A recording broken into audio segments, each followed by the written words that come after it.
When I think back on all the fears when I was pregnant, all of them dismissed except for one. The only test the state mandated was genetic. Looking for that extra chromosome. Hello, and welcome to the If We Knew Then podcast. I'm Steven Sachs, And I'm Lori Sachs. and today we are joined by early interventionist and child development specialist Caroline Bencze-Fernandez. We were really fortunate to benefit from her expertise as a member of Liam's early intervention team. Caroline, thank you for joining us today. You're welcome. Thank you for having me. Can you just tell everybody who's listening a little bit about yourself and also what is early intervention? My name is Caroline Bencze-Fernandez, and I am an early intervention specialist or child development specialist. I've been doing it, I think, for 30 plus years now. And basically, early intervention is working with children birth to 3 who have a developmental delay or at risk for a delay. So children maybe who are born premature, or children who are prenatally exposed to drugs, or children who are born with Down syndrome. We come in there and we work with the family as a whole to maximize their child's development and get him going on learning. Why is early intervention important? I think it's important for all children, to be honest, but for children who maybe already have delay, it really to get that child on target to enhance or maximize their development so that they could be able to possibly go to preschool by the time they're 3 or go to kindergarten. It's just really just to work with a child, make sure they're meeting their milestones, and work with the family as a whole. It's not really catch up, but more maximize their development. Every child's different. So, working on certain areas. We have the cognitive, the social emotional, the speech, physical, gross motor, fine motor. There's all kinds of areas we could be working on. And so, monitoring that and having the family kind of learn to work on all those areas as well throughout the child's day or, through their routines of their home. How has the inability to go into the home affected the way that you provide your services and supports? It's working out. I'm doing a lot of FaceTime or, some people are doing Zoom with the families weekly, and it's actually working out. It's a lot more prep work for me. So I'm kind of going through each family and kind of writing down where the child is, some developmental milestones, and then I come up with 3 suggested activities they can work on each week pertaining to their child is doing. And it's great. So I usually follow up with them through email or text. I ask families to send videos, and then we also just do a live FaceTime with the baby and myself, and I'll sing songs, I'll show them animals. It's actually kind of working. I mean, I do miss going into the home, but it's going pretty well, I think. Some families do miss me coming in, and, being there live, but I think temporarily it's okay. I think in that way it works. Some other things it's harder to teach via Zoom. Yeah, it might be. I mean, a lot of it is I'm sending pictures and kind of coming up with activities of things that they have in the home to work on whatever their goals are. Like, let's say stringing, but they don't have anything to string with. So I'll come up with let's cut up some toilet paper rolls and get a string and put masking tape on it. And let's work on stringing that way. So I'm trying to be a little more creative. And it's kind of going back to how early intervention used to be. We used to just go into the home and kind of work with whatever the families had in the home. So it's kind of goes back and forth sometimes that way. It's going okay. Do you find that you need more of the parents to be hands-on in this situation? Definitely. And it's making me realize I really should be, because me going in there, it's a little easy for me. I go in there, the families are sitting there with me, they're involved, but I'm not really, I was just sort of showing them what to do. But now I'm being a little bit more specific. No, I actually need you to do this week. Families are definitely having to be more hands-on. I think it's kind of been good for them. Early intervention is sort of not me just coming in and doing it all, but it's really working with the whole family and having them kind of also following through as well.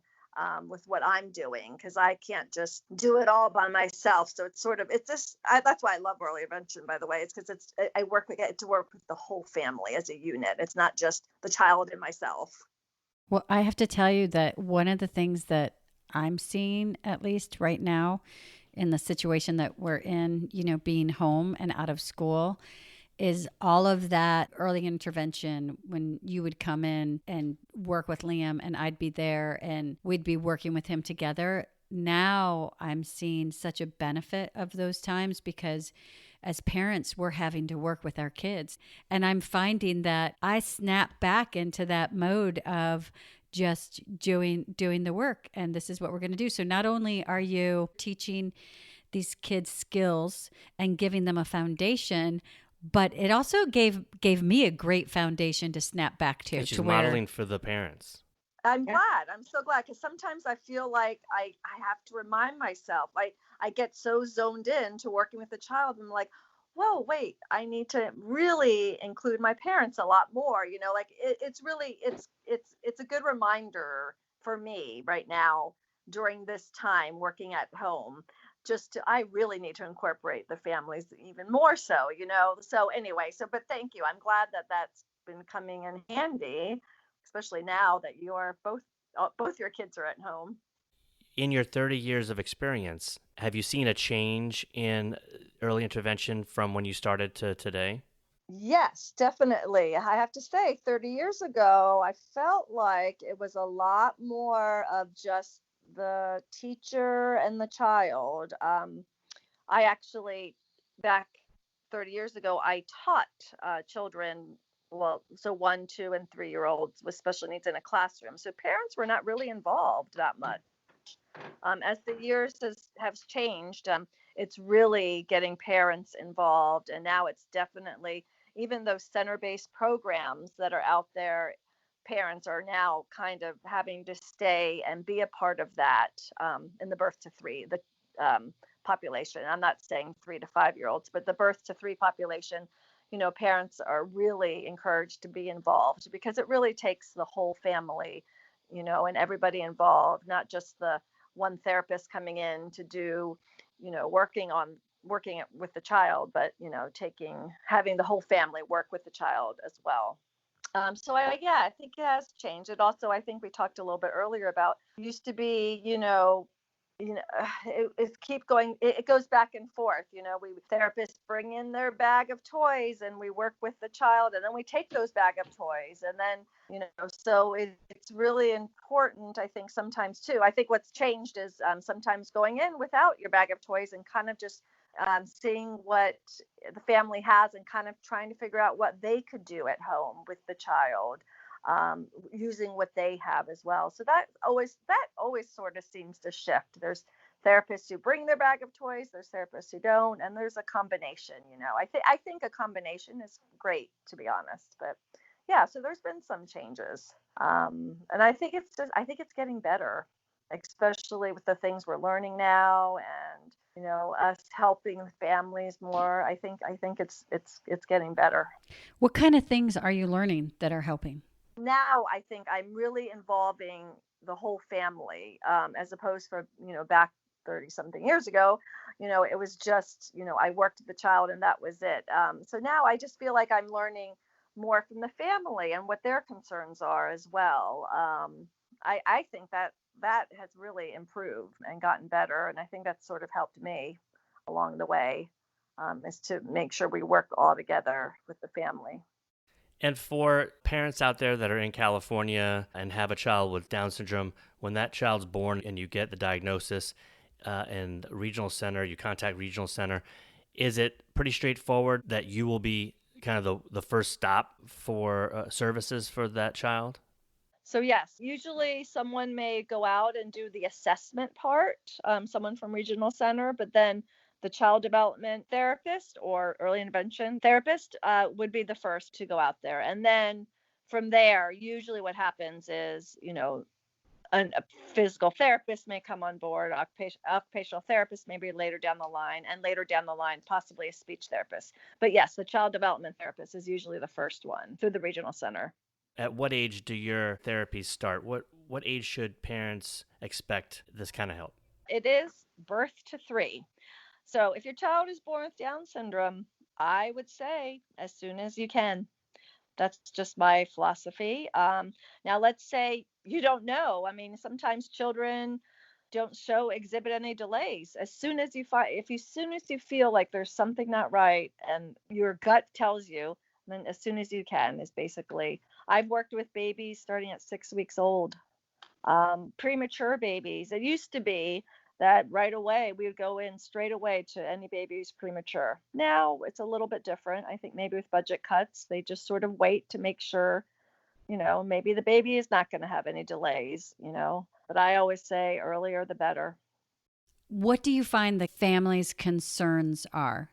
So a lot of times I'll come into the home, and let's say it's a child maybe with Down syndrome, and I've come into the home and they've already been heard by maybe other professionals on what their child is going to be doing or is not going to be doing. And so some of the concerns that the families are having is that their child is this age and is not doing what they're supposed to be doing at that age. Let's say they're supposed to be standing at this age and they're not doing that. So those are a lot of their concerns. And I'm trying to go in there to show them, look, your child, let's look at not what the book says over here, what your child's supposed to be doing, but let's look at John right here.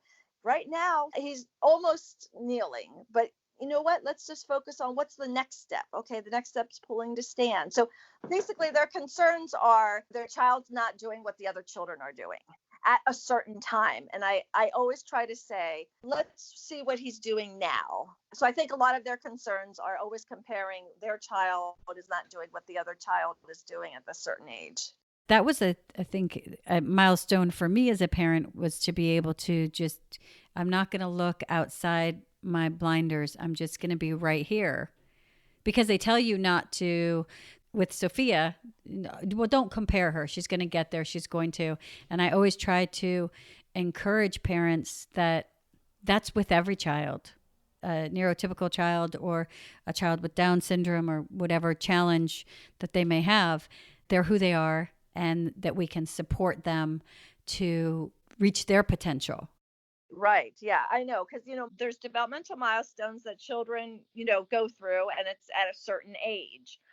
So a lot of times I discuss with my families, let's try to see where he is, not his age, but where he is now, looking more at the sequence of milestones achieved rather than at the age. So just like keep going from there. So kind of pointing out where they are and going from there.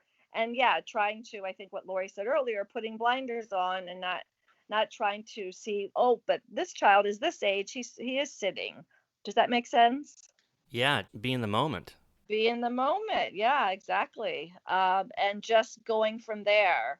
Like a child with Down syndrome, they'll be reaching that milestone, but it might be a little bit later than what the milestone, what it says that the age is doing. But I just like to see, as long as the curve is going up, right? As long as we're going to the next step. Nope, now he's sitting almost on his own. Nope, and then the next step he's sitting, as opposed to, oh, he's like 9 months and he's not sitting yet. But like, oh, but you know what? Look how far he's come. He's now sitting, leaning on, the pillow or something like that.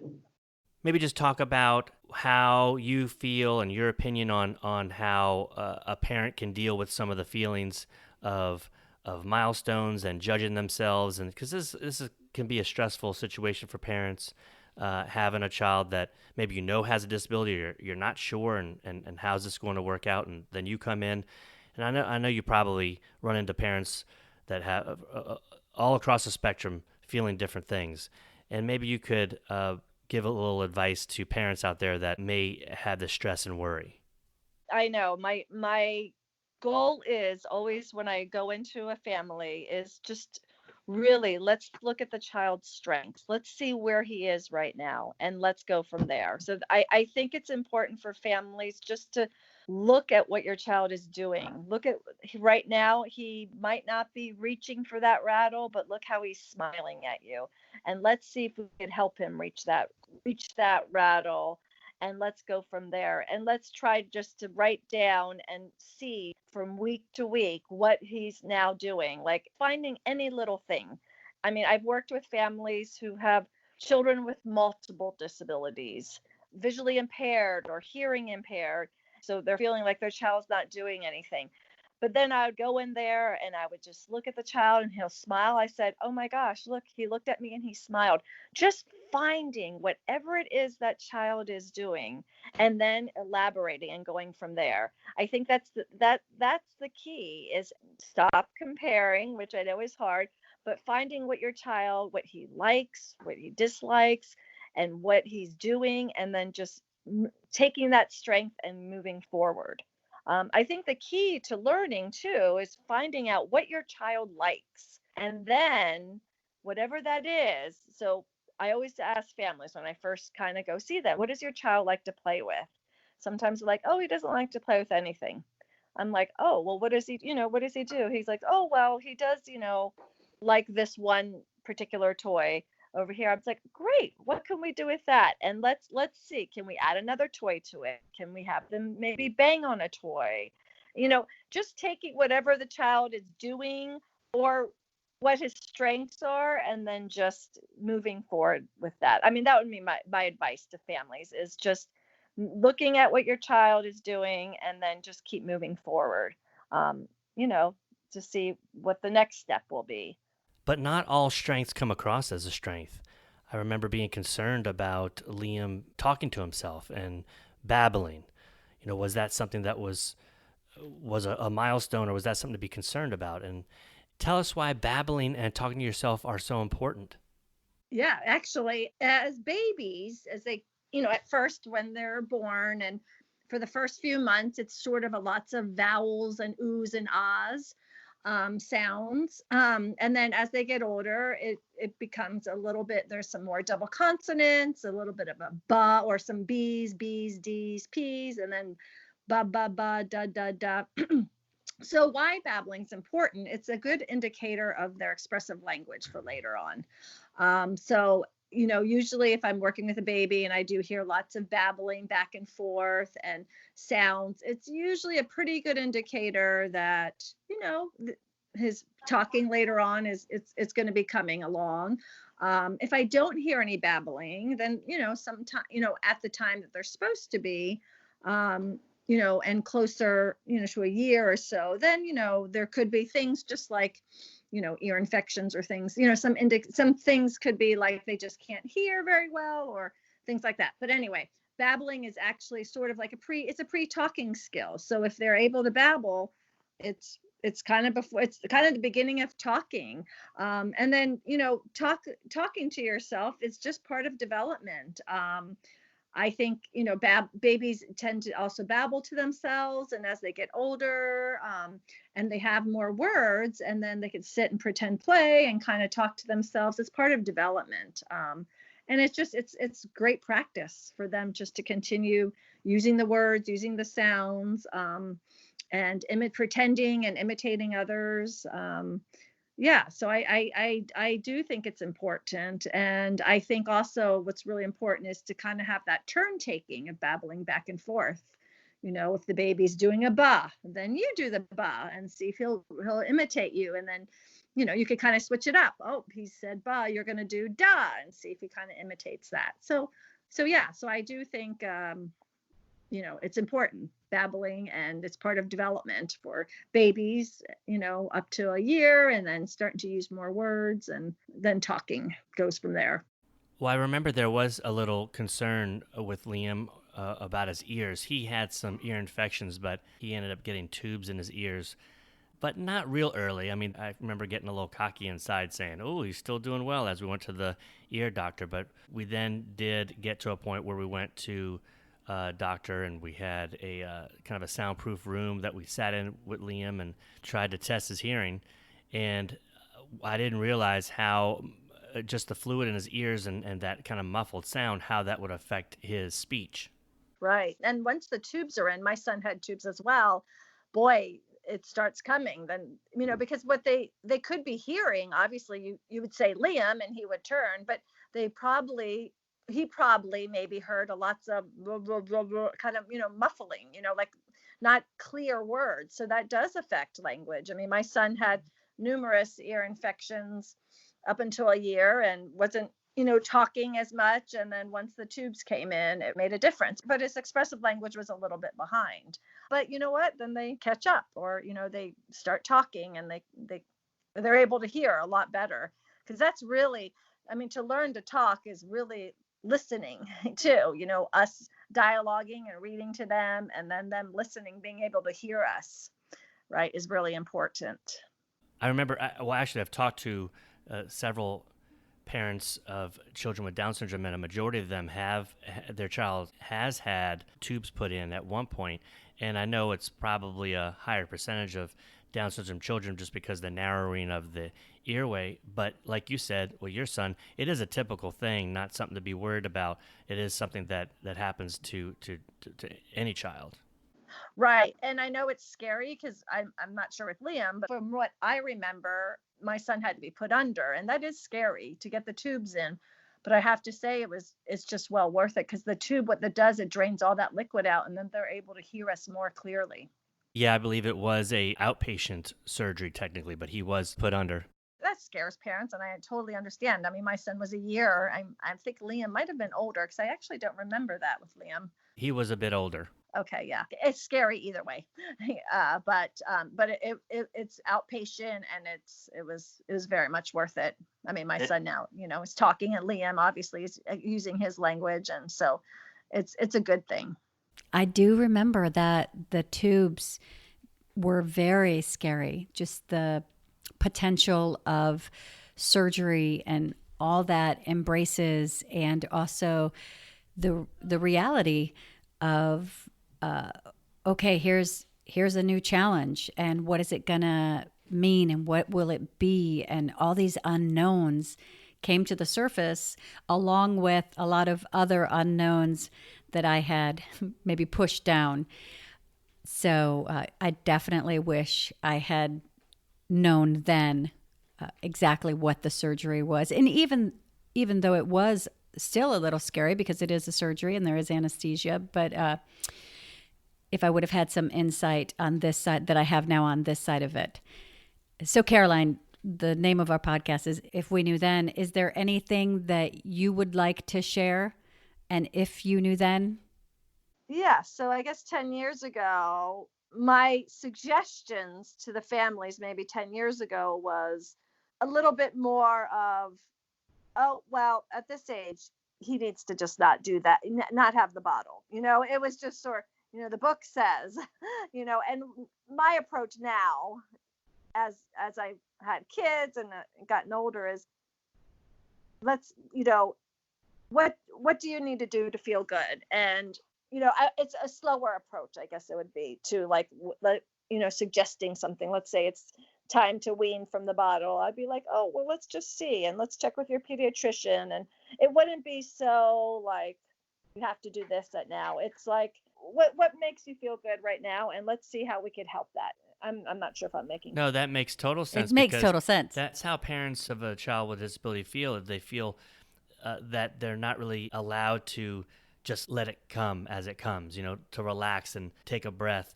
And that's what our podcast is about, is that it's much easier if you have a typical child to just say, this is what I'm doing. I'm just kind of, hey, they'll get it when they get it. It's gonna and be the good. world gives you permission to do that too. Because if you you start getting hard on yourself as a parent, I mean, the social media, there's, people are like, hey, and I told Stephen the other day, one post was, you're fine. Your kid's not missing anything. They're going to learn it. They're not falling behind. And, there was a stream of people behind it going, that's right, relax, you don't have to do the homework. And I honestly wanted to throw up, because I'm like, no, I don't have that luxury. My child will fall behind. And if yours falls behind, people will say, pandemic, it's okay, you'll catch up. They won't use words like regression. They won't say regression. They won't say special day class. They won't say off curriculum. And if my child falls behind, that's the consequence. And I didn't say anything because I know that everybody's lifting each other up right now. And that's my That's the line I walk, and these were just other people trying to support themselves. But if you do have a child with Down syndrome, you're not always given the same luxury, like you said. And so that permission that you give to hear it from just one person who shares your experiences or understands the challenges that you have, that's a gift. It's life-changing. It's life-changing for the parents, and it's definitely life-changing for the child. Oh, definitely. So we thank you. You're welcome. You're welcome. That's great. I'm glad that, and it's just going to make me want to do even more. Please follow us on Twitter at If We Knew Then Pod, and you can drop us a line on our Facebook page at If We Knew Then Pod, or visit our website, ifweknewthen.com, to send us an email with questions and comments. And you can join our mailing list there and get alerts of future podcast episodes. All these links will be added to this episode's show notes. Thank you again, and we look forward to you joining us on the next episode of If We Knew Then.